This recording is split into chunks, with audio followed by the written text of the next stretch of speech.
Wakulla Springs. We got swanty cooters sitting on logs, alligators in the swamp, and a gosh spreading the wings. I listen to the more and by Bill Green. Learn what Wakulla Springs. It's so pretty, it'll make you sing. Learn what Wakulla Springs. Riding down the river feels just like a dream. It's the world's biggest spring, 120 feet deep, and it's amazing. We got manatees, hopefully big and round. Look at that osprey flying around. And look, Wakulla Springs. Riding down the river feels just like a dream. Let's go. That's it. Here we go.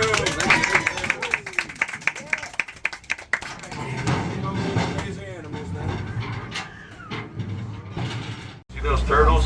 Those are called swanty cooters. A pretty rare kind of turtle that you only see starting north of Tampa and up to Tallahassee, up to Pensacola and Tallahassee. Swanty cooters, main turtle we see out here. They have bright yellow stripes on their heads. That's how you can identify them. We'll see some closer up. A lot of people call them striped-head turtles. They're cold-blooded like most animals, and they enjoy a sunny day out there on logs. We're going to see plenty more coming up on your left. So we're in a boat channel, probably a couple feet deep right here. It's pretty shallow even in the channel.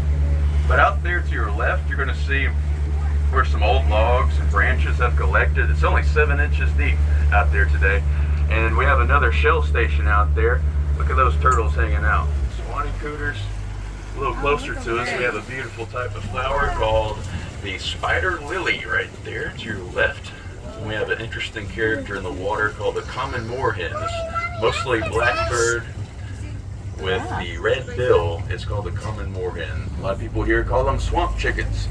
They sound like chickens. They have long yellow chicken feet. They probably taste like chicken. Those are swamp chickens. They're here all year long. Here on the right, we got some trees that fell during Hurricane Michael. Keep your eyes peeled right above the water on these branches. You might see some baby turtles.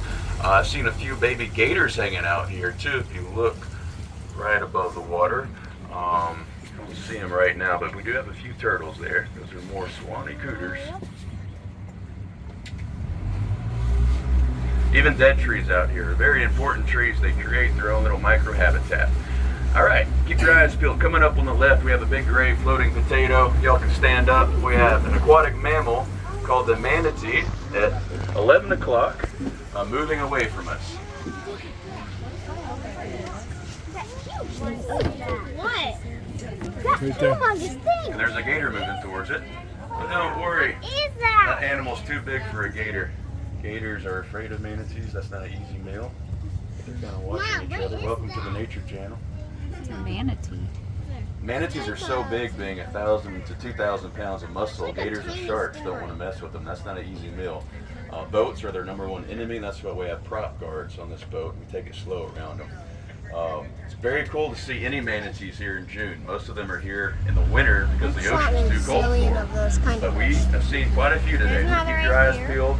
Here's another moorhen on the left and right. These are Florida gallinules, or as we call them here, swamp chickens. And keep your eyes on these old bald cypress trees growing in the river. These are about 500 years old, and a lot of animals love hanging out around them. Like this great egret to the left, the second biggest bird we see on this tour. It's so big it actually eats baby gators sometimes. I've seen it eat a foot-long gator. Baby gators start out pretty snake-like. Speaking of gators, we might have one in the water to your left right there, unless I'm seeing things. Let's see. There's a young one, kind of behind you up there. Oh, right there. About 4 feet long, so my guess would be that's a 4-year-old. They grow about a foot a year until they hit 7 or 8 feet. So that's a pretty young one. Old enough to be on its own, though. Like turtles, gators are cold-blooded, so they enjoy a sunny day so they can warm up that blood and build up energy. We're going to see more in sunny areas, so just keep looking around. Out there on the left, we have an osprey nest at the top of that bald cypress tree. That's a fearsome bird of prey up there called osprey. Got a couple gators on the right. Sorry, I'm gonna give you guys whiplash. On the right, we got some gators behind you now. Yeah. Mommy, look at a huge nest up on that tree. Yep, there's an osprey. You see plenty more, don't you worry. Nesting pair of ospreys up there. We might see the mother or the father kind of swoop down, catch fish or brown water snakes. Look at the turtles are on. Here on the right, we have a juvenile little blue heron. That mostly white bird there on the right, looking for lunch, is a juvenile little blue. It's flying away from us now. They start out white and turn blue over time. Really, really pretty bird.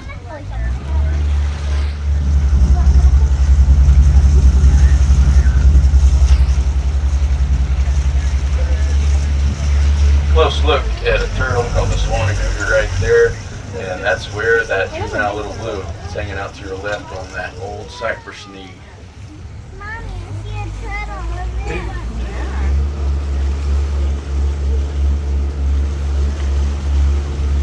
How big do those turtles get? Oh, with these turtles, I've seen them get up to the size of a tire. They can live a pretty good long time, like gators, 50s, 60s. There's my favorite bird, the anhinga to your left there, the snake bird. That was a male anhinga, they're mostly black. We'll see a female anhinga later, most likely. They have a blonde head. They swim like a snake and they fly like a turkey. Now here to the left, we have a congregation of cormorants. These are western double-crested cormorants right there. They kind of look and act like anhingas, but they are around saltwater typically, but they come up and visit me sometimes. That's a great fishing hole. They can really see fish like mullet and bass go by, and they'll dive in and catch them pretty easily using their webbed feet and their hooked bill. They have a nice bill with a hook on it you can snare fish with. All right, I got the AC turned on for you now. Coming up on the right, we got the only man-made structure we're going to see on this tour. This is Wakulla County's only roller coaster. Look at that. Florida's shortest railroad. That's our dry dock. That's where we do boat repairs. This is a loaner boat. It's been on the river long enough. All these animals see this boat already is another animal. This boat's part of the ecosystem already. So we're able to get quite close to them, as you're noticing.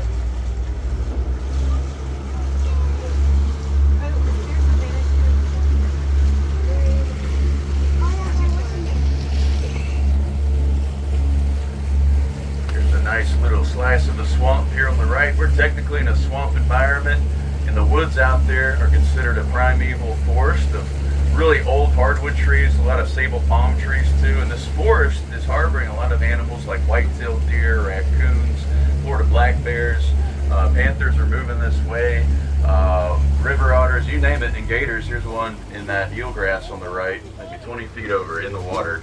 They're passing it right now. If you don't see it, it's doing its job. It wants to blend in. That's all you see sometimes. It's a log you don't want to step on there. Double-crested cormorant to the left. Good look at that hook bill they have. Mommy, look at the bird. Look at that bird. But the one guarantee here is no matter what day it is, no matter what time of year we see gators. Even in the winter, gators are here. They will kind of hide in the water to stay warm in the winter. They're here. We have over 600 in the park, probably a lot more than that. I want to point out something gators do. They make trails called gator drags. A great place to not hang out, as you may have guessed. Here on the right, you're going to see some muddy trails going off into the meadow. These are alligator drags. There's one on a drag. That's the gator driveway right there. They drag their bellies across the vegetation to make a path of least resistance for other animals. It's real nice of them. And then they ambush whatever gets too close, and they're not picky. Gators will eat anything, even each other, but they're pretty lazy. They want something usually smaller than them, of course, and something to walk right to their mouth. So they do that by making these trails. Here's another one coming up on the right. See if you can find it. It's kind of like Where's Waldo. It really blends in with the mud. That's the whole point. This is an ambush predator right there. They evolved to look like logs. That one's doing a great job. Look at that smile. He's pretty happy with himself. He should be. That's a full-grown one, technically. There's nothing to worry about now. Here on the right is my favorite tree. This is a 600-year-old bald cypress tree that's been hollowed out by time and by lightning. Lightning does not like this tree, yet it still lives. It's one of the toughest trees on Earth. Now, the Paleo Indians that lived here during the Ice Age probably saw how lightning could do that to a tree. And a lot of scientists theorized Indians began using fire to hollow out logs to build their canoes. And they often use that bald cypress wood. It doesn't get water damage or insect damage.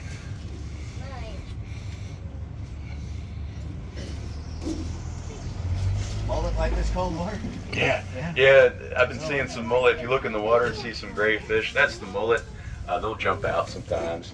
Back in the 90s, a mullet jumped so high it landed on the boat after smacking the captain right in the face. It happened to me.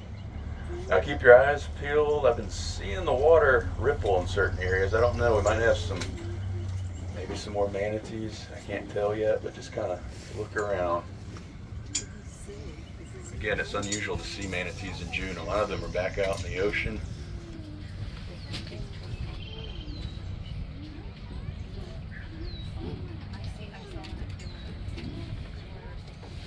We were out off of Turkey Point one day and it came up behind us. Yeah. Did not expect it out there. Luckily, manatees are gentle giants. Luckily, because they're huge. They can be 2,000 pounds. I think the record is a 6,000-pound female manatee going up the Mississippi River. 3 tons of an animal that's mostly muscle, really. As big as a paddle ball. Yeah. All right, we're going to take a left up here. As I do so, take this view in. Here on the right is what I call a window into the past. This is one of the last wild rivers, this part in the park at least, and this is probably what this place looked like even 1,000 years ago. This is a nice untouched part of old Florida.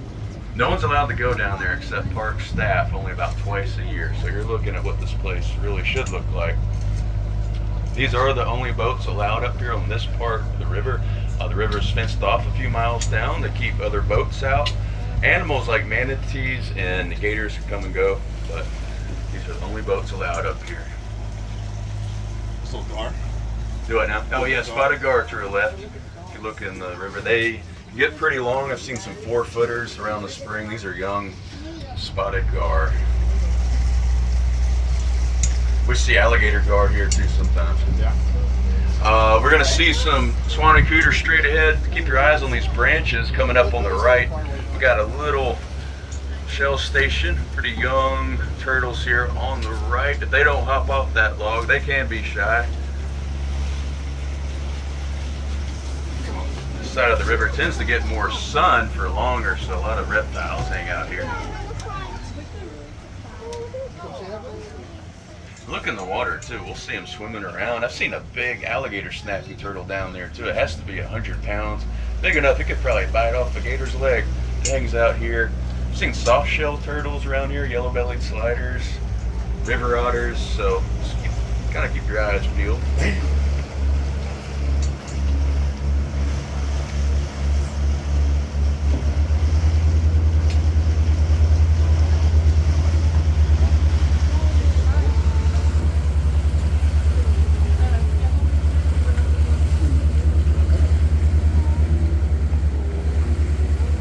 Going upriver too, you kind of get a sense of how diverse this place is in terms of vegetation. We have all kinds of plants growing here. The reeds you see is called bulrush. Got a lot of pickerel weed, the kind of arrow-shaped leaves. Spanish moss is everywhere. That means the air quality is good because Spanish moss is an air plant. It's not moss or Spanish.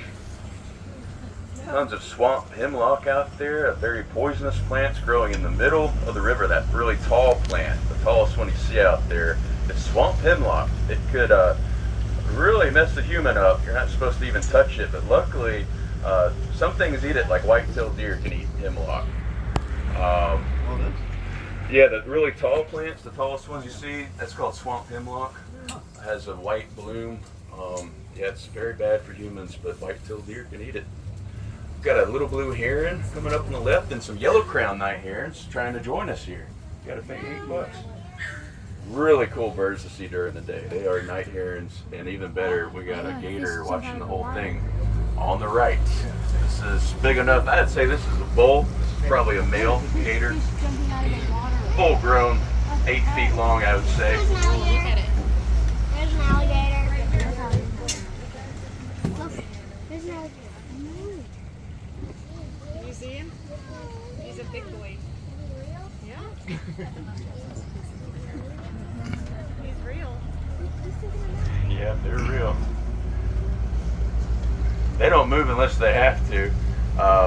They're typically out in the sun warming up their cold blood, but when they move, they can really move. They can move 30 miles an hour in the water. That's why they're always around the water. They do their best work there. Luckily, these gators have a slow metabolism being cold-blooded. They only have to eat once a week. In the wintertime, they don't eat sometimes.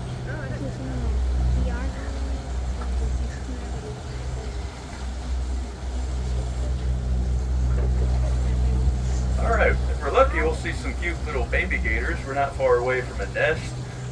Over here on the right, you'll see some dense vegetation that's kind of piled up here. You can see that tall sawgrass. There's a gator nest kind of back there.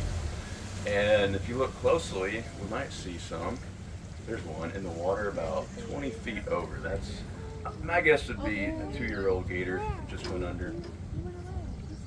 See that muddy area? That's where we see them sometimes. These baby gators don't want to get too far away from their nest or their mother because great blue herons, great egrets, and other gators could eat them. They have to be protected by their mother for a few years. They will eat things. They'll find things on their own. They'll hunt frogs, bugs, fish, whatever they can find.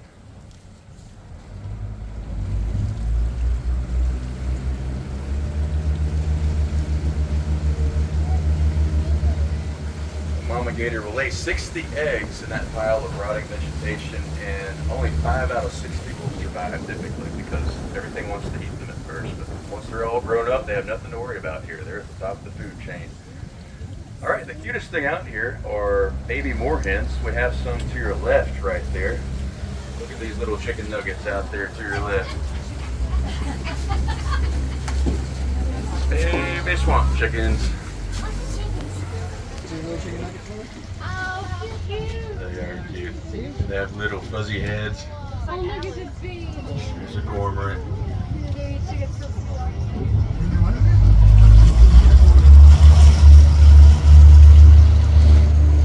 Oh, we got a manatee joining us behind us. Look behind you, upriver or downriver in the middle. There's a big gray floating potato. There's one closest to us, closer to us. 2 of them. We got a herder. Right there. Let's hang out here for a second. Where? I only see one. About 1,200 pounds Oh, plus. yeah, So I let's see say those are Oh, yeah. 8 to 10 feet long. They're munching on eelgrass and algae. They are herbivores. You can eat 200 pounds of vegetation a day. There's 4. There's 4. It's a herd of them. Oh, Oh yeah, what? 1, 2, 3. 4. Oh, yeah. 4. Known as sea I see cows. them. But does anyone know their closest living relative? Manatees. Elephant, yep. Not even sharks or alligators. We call them Wakulla here. There's 4 of them.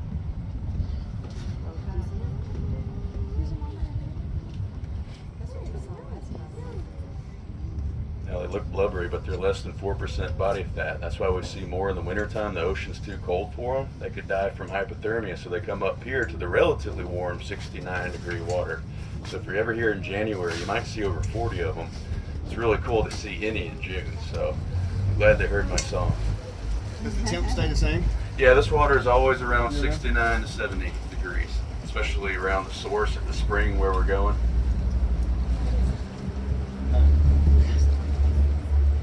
We might see more, so just keep looking down there in the water.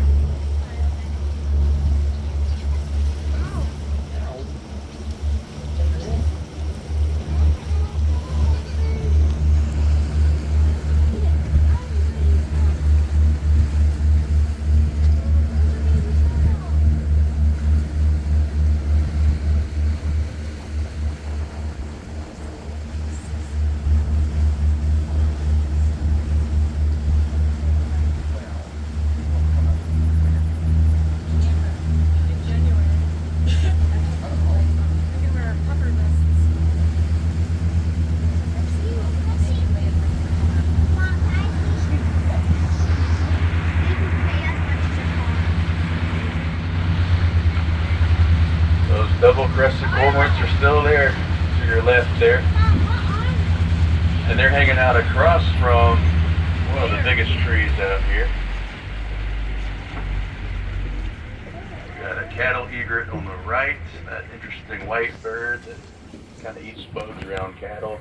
It's on that tree to the right, and this big tree is the biggest one we see on the tour. This is a 300-year-old bald cypress tree there on the right.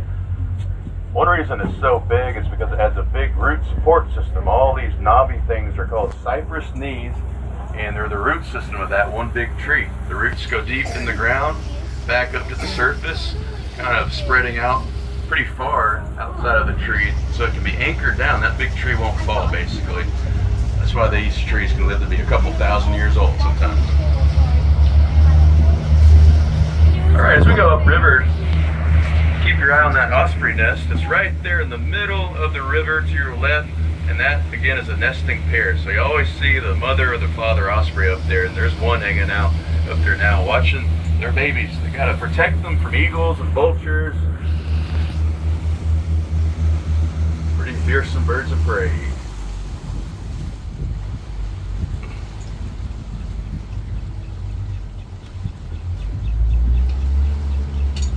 Manatee to our left, I do believe. 40 feet over, I see something. There it is.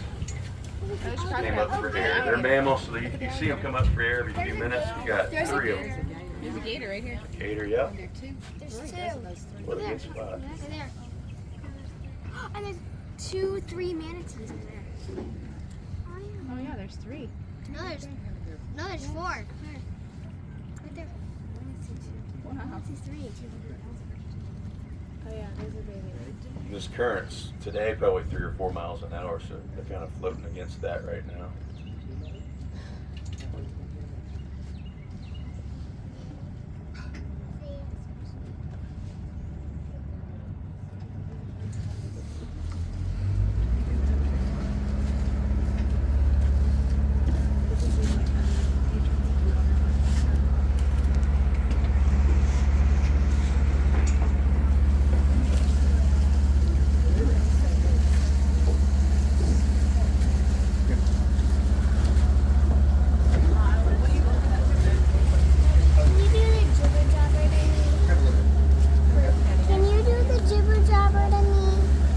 Hard to see, but we have a tricolored heron on the right, the Louisiana heron on the right, maybe 20 feet over.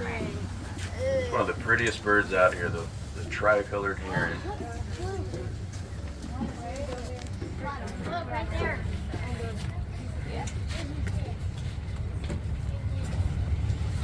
I don't know if we're going to see it, but I've been seeing a baby anhinga to the left. There it is. On that tree closest to us, we have a baby anhinga, the blonde, strange-looking bird.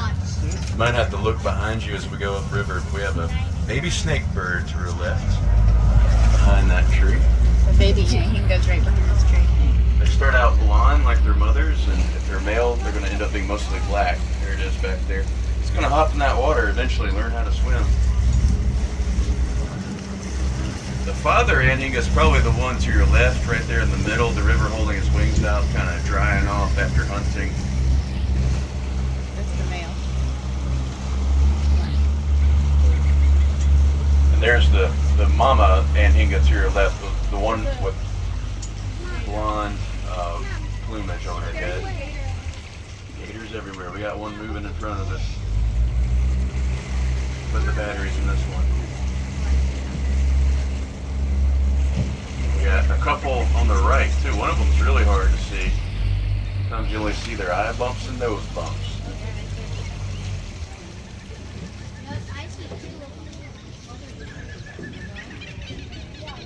Some more hens laughing at us.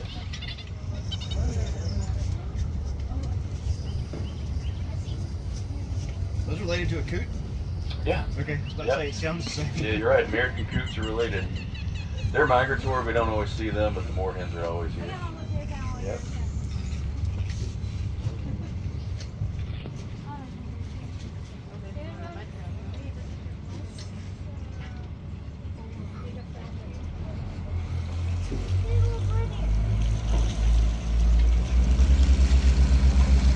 Great view of the great egret to your left. one of the most majestic birds out here. Luckily, this bird's still with us. They were almost hunted to extinction in the early 1900s. They have these long plumage feathers you might be able to see. People used to hunt these birds for those feathers, but that stopped luckily.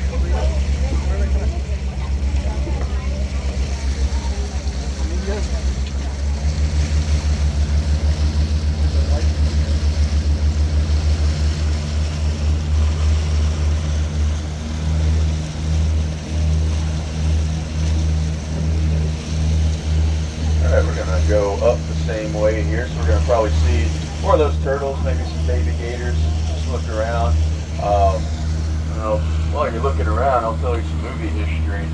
Over here on the right, you'll see that dense jungly place. That's called the Back Jungle.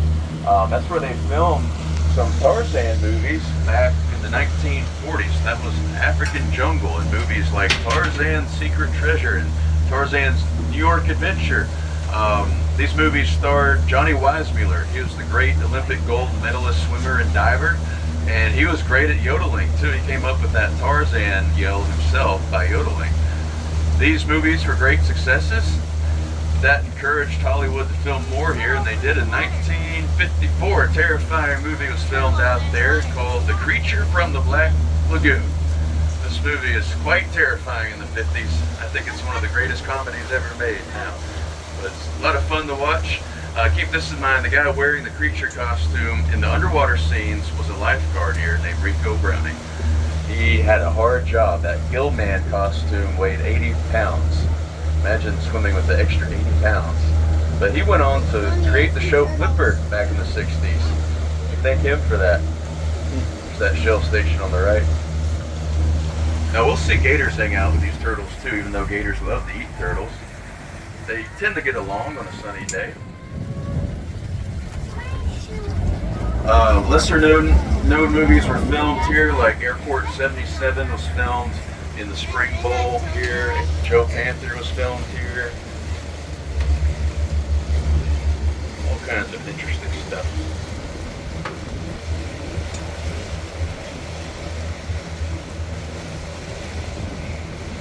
Alright, really got the AC cranked up for you now. I love the wind blowing over the 69-degree water, especially in June and July. You can tell how powerful the current is. Again, this water today is probably going against us at 4 miles an hour. Sometimes it's a little stronger.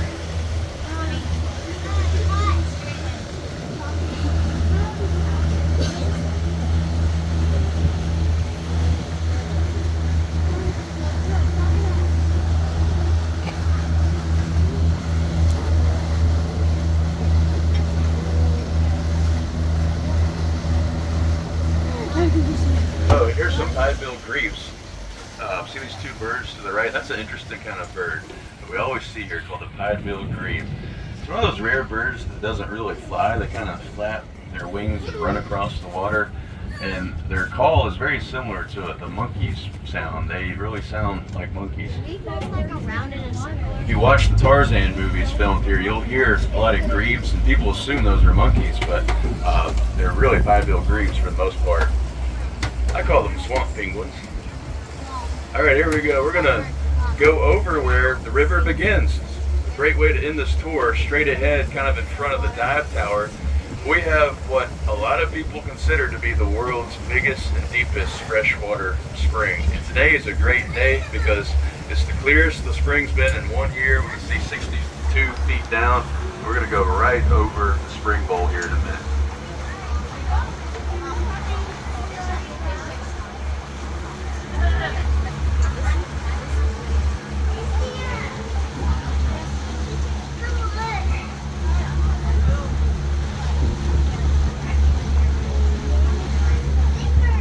Got an interesting species out there on the beach today. Summer is here.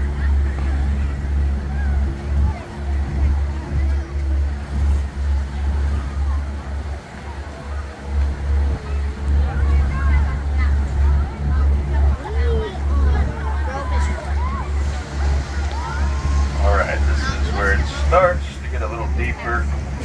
We're going to go over the spring bowl. We'll pretty much be dropping over a cliff here. The deepest point of this spring bowl is 125 feet deep. That's about 20 feet to the right of that white buoy in front of our dive tower. We're gonna go over the spring bowl, going counterclockwise, but start looking down, you'll see right now we're looking probably 15-20 feet down. And again, we're seeing in some areas 62 feet down. Seeing some big channel catfish down there today, spotted gar, turtles. The creature's layers down there somewhere, so just keep looking. These limestone walls eventually funnel down to an 8-story cave located on the other side. I'll talk about more in a second. But this is great seeing this deep down. This is unfortunately unusual these days. The spring is not as clear as it used to be due to development in the area, especially the last 20 years. So this is pretty special. How far deep is that? 62 feet.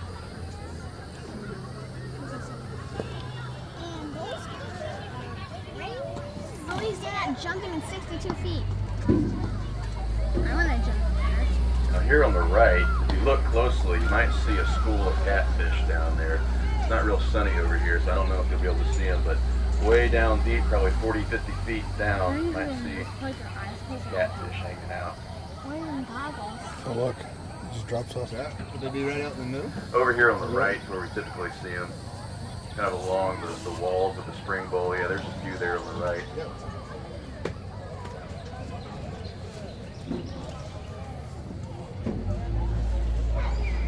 See that where it just turns black? What? See where it just turns black? Yeah. How deep it is? I think that's a shelf there, a cliff. The spring is more clear today because in the past few months we've had less rain than usual, so there's less tannic acid in the spring bowl from forest debris. The spring's kind of green due to chlorophyll, which is coming from algae that grows in some lakes up in Tallahassee that empty out into the aquifer where all this water is coming from. So when algae dies, it releases chlorophyll, which is green. All of that algae is growing due to the use of fertilizers. So development has really affected the clarity of the spring. But hopefully, one day I can take you on a bass bottom boat tour. It's been 5 years since we've done that. So where these brave souls are jumping into the water, it's about 20 feet deep out where we are. Pretty soon here it's going to be 125 feet deep. Deeper down, about 200 feet below the white buoy here, we have an 8-story cave that's wide enough a 4-lane highway could fit through it. Every day about 400 million gallons of fresh water is coming out of that cave. Enough water to fill up an Olympic-sized swimming You see pool down here every where it's single just minute. black? This is where That's the the Wakulla cave. River begins.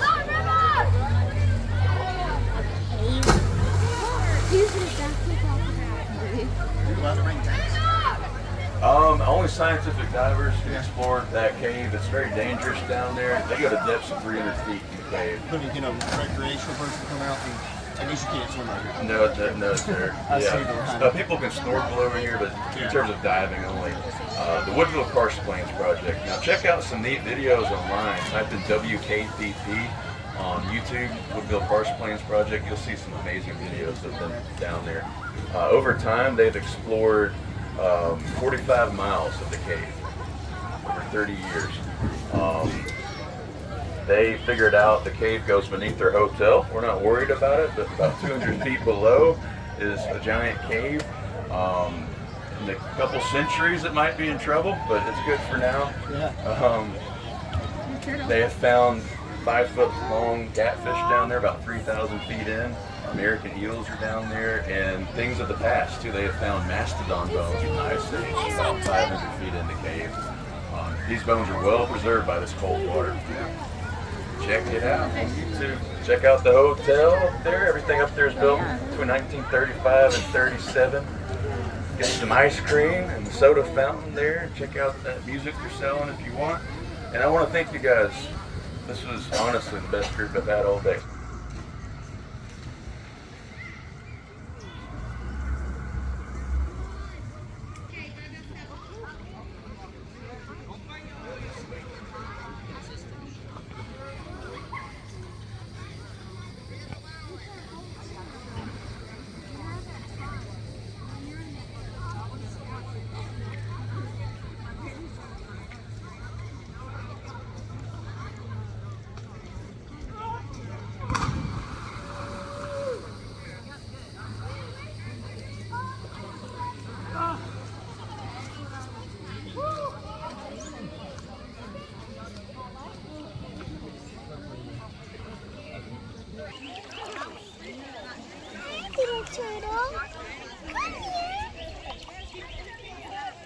way, buddy. Other way, buddy. Buddy! Watch out for the turtle rat. There's turtle. Can you smile? Say cheese. What did we just follow? We followed a turtle. Buddy, it's over there!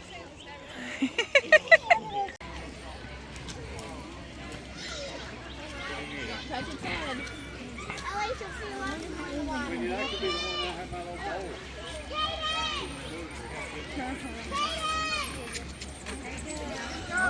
Climb up there. Look. They're probably just so used to getting it in now while the gators are out. Because nighttime the gators come back up in here. No, they don't. See the egg? Did you see the egg? Yeah, if you look down in this hole right here, she's covering them up right now, but you can see all of the little white eggs. There's a bunch of eggs in there.